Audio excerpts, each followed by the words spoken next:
میں تو اتنے لوگوں سے ملتا ہوں, میں مسلم لیگ والوں سے بھی ملتا ہوں, جب آپ کسی مسلم لیگ کے بڑے آدمی سے ملوگے وہ ایسی ایسی باتیں بتا رہا ہوتا ہے کہ آپ کو لگے گا نواز شریف اور امام مہدی میں کوئی فرق نہیں. میں تو ملتا ہوں نا, آپ تو یہاں بیٹھے ہوئے ہو نا, ہم تو ملتے ہیں.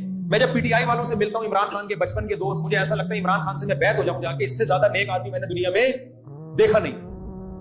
پھر جب میں پیپلز پارٹی والوں سے بھی ملا ہوں, بڑے بڑے لوگوں سے, انہوں نے میرے بیانات کروائے, مجھے بلاول کے بارے میں ایسی باتیں پتہ چلی, میں نے کہا یار ہم تو اس کو ایسا 2 نمبر آدمی سمجھتے, تو اس سے بڑا نیک تو کوئی بندہ دنیا میں ہے ہی نہیں. انہوں نے بتایا ہم نے اس کو دیکھا, غریب کو دیکھ کے اس کی آنکھوں سے آنسو نکل رہے ہیں. میں نے کہا یار میرے تو نہیں نکلے, اس بہت نیک. تو بھائی آدمی اتنی کنفیوژن ہے نا اس لائن میں, کون صحیح ہے کون غلط ہے, یہ اتنی جلدی فیصلہ نہ کیا کریں مقصد. اس لیے ہم نے ہمیشہ سے میں نے جو اپنا ہدف بنایا ہے, جو آدمی اچھا کام کرے اس کو کیا بولو, اچھا, بس. اس سے آپ کی نہ آخرت میں پکڑو گی, نہ دنیا میں کوئی سمجھدار آپ پر ایک انگلی اٹھائے گا.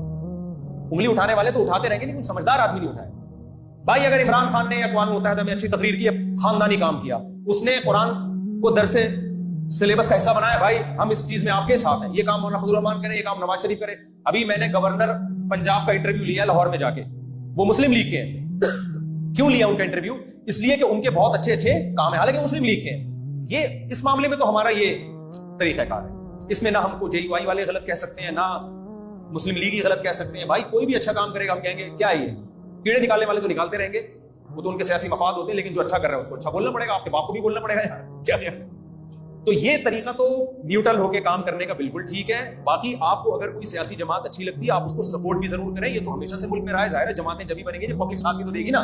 لیکن خدا را کسی کی عقیدت محبت میں, چاہے وہ مسلم لیگ ہو, چاہے وہ جے یو آئی ہو, چاہے وہ پی ٹی آئی ہو, چاہے وہ پی پی پی ہو, پیپلز پارٹی ہو, کسی بھی عقیدت محبت میں اتنا آگے نکلنا کہ ریاست کا وجود خطرے میں پڑ جائے, اس کی میرے بھائی ہمارا مذہب بھی ہمیں اجازت نہیں دیتا اور ہمارا ضمیر بھی ہمیں اجازت نہیں دیتا.